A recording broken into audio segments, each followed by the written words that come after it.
नमस्कार, breaking news देख रहे हैं आप और मैं हूं आपके साथ परवीन शेख। इस वक्त की बड़ी खबर बिहार विधानसभा से जुड़ी है। आज भी बिहार विधानसभा के दूसरे दिन विपक्ष का जोरदार हंगामा देखने को मिला। आरजेडी के विधायक हाथों में बैनर और तख्तियां लेकर पहुंचे। साथ ही साथ बिहार की शिक्षा व्यवस्था को लेकर भी कई सवाल उठाए गए और इसका सरकार की तरफ से जवाब भी दिया गया।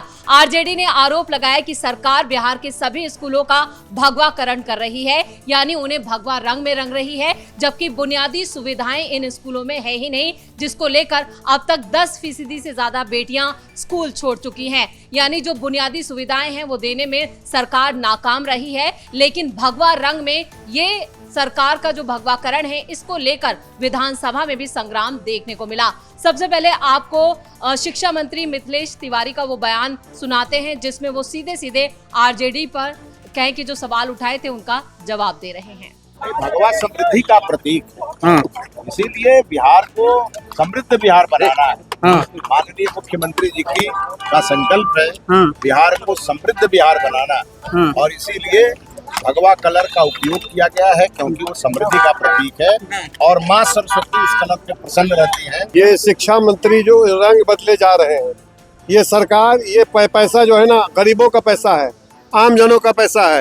ये बीजेपी का पैसा नहीं है कि आप जो है भगवाकरण कीजिएगा। जिस तरह से ट्रेन को भगवाकरण कर दिए, अब स्कूलों को भी भगवाकरण करने के लिए जा रहे हैं। ये किसी धर्म के नाम पर स्कूलों को चलाना, स्कूलों के नाम को भगवाकरण करना, ये बिल्कुल गलत है। ये ऐसा नहीं चलेगा। शिक्षा व्यवस्था में सुधार होगा भगवाकरण करके। अगर आप भगवाकरण करके शिक्षा व्यवस्था का सुधार लाना चाहते हैं, ये बिल्कुल गलत तरीका है। ये पैसा जो है ना, आम लोगों का है, आम जनता का पैसा है। आप किसी एक पार्टी के नाम पर स्कूल अगर चलाइएगा, ये गलत है। तो एक तरफ शिक्षा मंत्री मिथिलेश तिवारी ने विपक्ष के आरोपों का जवाब दिया, तो वहीं आरजेडी ने भी कई सवाल उठाए, जिसको लेकर आज विधानसभा में जोरदार हंगामा देखने को मिला। इस पर ज्यादा चर्चा के लिए मेरे साथ जुड़े मेरे सहयोगी हर्ष भारद्वाज। हर्ष, हमने देखा मिथिलेश तिवारी ने एक एक आरोप का जवाब दिया, लेकिन जिस तरह से शिक्षा व्यवस्था और जो बिहार की शिक्षा नीति है उसको लेकर सवाल उठाए गए हैं और विपक्ष जमकर हंगामा कह रहा है, साफ कह रहा है कि ये भगवाकरण है शिक्षा का। बिल्कुल, देखिए, क्योंकि अब तक अगर बात करें 551 मॉडल स्कूलों का भगवाकरण किया गया है, यानी उसे भगवा रंग में रंगा गया है, जिसको लेकर काफी हंगामा बरपा हुआ है। हालांकि ये बात विधानसभा से पहले सम्राट चौधरी ने एक मंच पर बताई थी, जब वो एक स्कूल के अंदर गए थे और बताया गया था कि अब तक हमने 551 मॉडल स्कूलों को पूरी तरीके से भगवाकरण किया है, यानी भगवा रंग में उसे रंगा जा रहा है।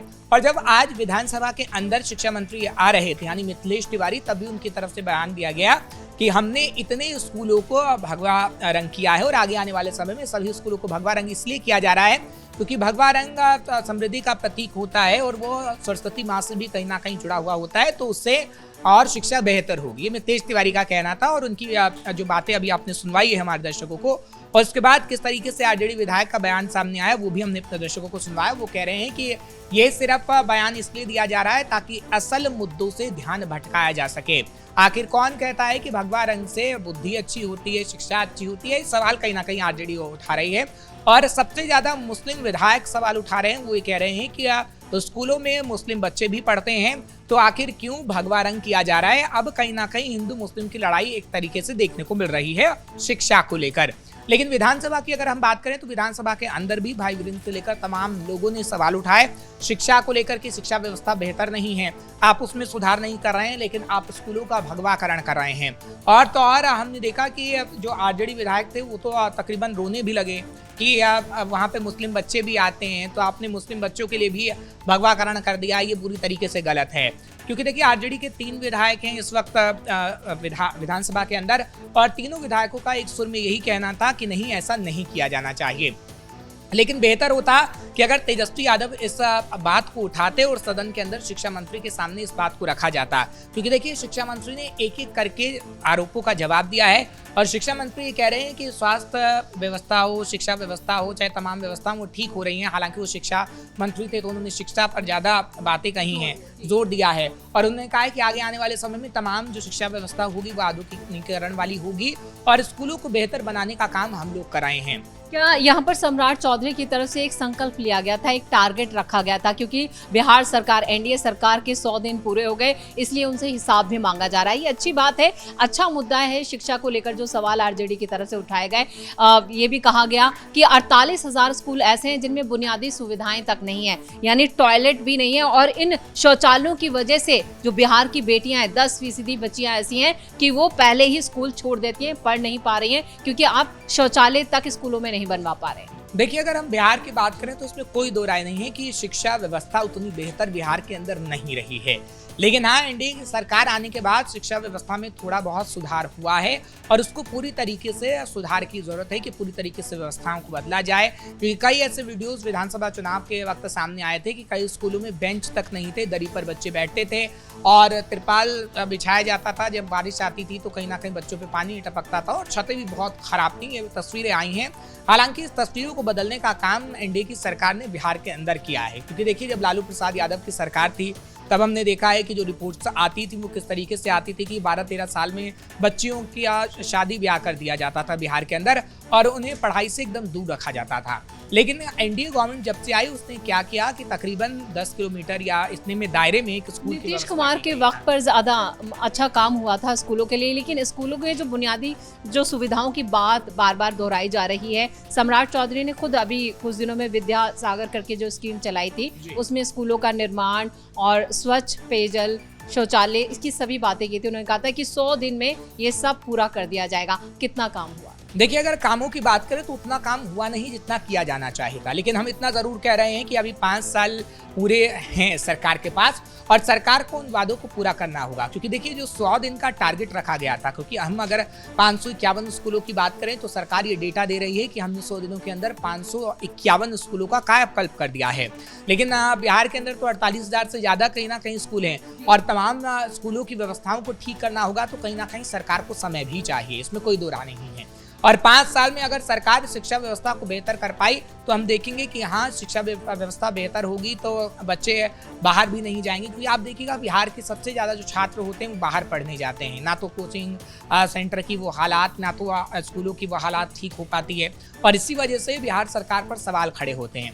लेकिन शिक्षा मंत्री ने बताया है कि कितने बजट का प्रावधान है। शिक्षा मंत्री ये बता रहे हैं कि कितने स्कूलों का कायाकल्प हुआ है, चाहे फिर 100 दिनों के अंदर या फिर हम 5 सालों के अंदर कितने स्कूलों का कायाकल्प करने वाले। इस बीच टीचर्स को लेकर भी जो स्कूल हैं बिहार के सरकारी स्कूल, उनमें टीचरों की नियुक्ति को लेकर विपक्ष ने खासतौर से सवाल उठाया कि टीचर्स की नियुक्ति में भी गड़बड़ियां होती हैं। टीचर्स ऐसे हैं कि बच्चों को 6ठी क्लास के बच्चों को ABCD तक नहीं आती। बिल्कुल, देखिए, क्योंकि विपक्ष का काम है सवाल उठाना और विपक्ष सवाल पूछेगा, लेकिन सरकार इसका एक एक करके जवाब भी दे रही थी।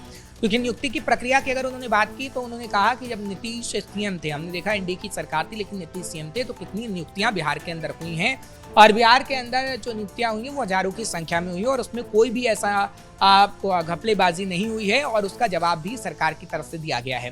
सरकार ये कह रही है कि जो भर्ती प्रक्रिया होती है वो बिल्कुल सुचारू रूप से होती है, उसमें कोई घपलेबाजी नहीं होती है। और आरजेडी का अगर ये कह देना कि हाँ, उसमें गलत तरीके से भर्ती प्रक्रिया है, तो अगर कोई आरजेडी के पास सबूत है तो वो हमें दे सकती है, उसके बाद हम कार्रवाई करेंगे। ये बात कहीं ना कहीं शिक्षा मंत्री की तरफ से कही गई है। हालांकि जब स्पीकर के सामने मुद्दा उठाया गया, क्योंकि देखिए आज से प्रश्नकाल की शुरुआत हुई है और एक एक करके सवालों का जवाब मांगा जा रहा है, लेकिन शिक्षा मंत्री ने तंज भरे लहजे में तेजस्वी यादव पर भी तंज कस दिया। क्योंकि तेजस्वी यादव के लिए बार बार ये कहा जाता है कि तेजस्वी यादव 9वीं फेल हैं और तेजस्वी यादव बार बार ये कहते हैं कि नहीं, हम शिक्षा व्यवस्था में सुधार करेंगे। लेकिन तेजस्वी यादव ने चुनावी मौसम में सरकारी नौकरी का वादा तो किया, लेकिन उसका बजट के प्रावधान के बारे में नहीं बता पाए और इसलिए तेजस्वी यादव बुरी तरीके से हार गए।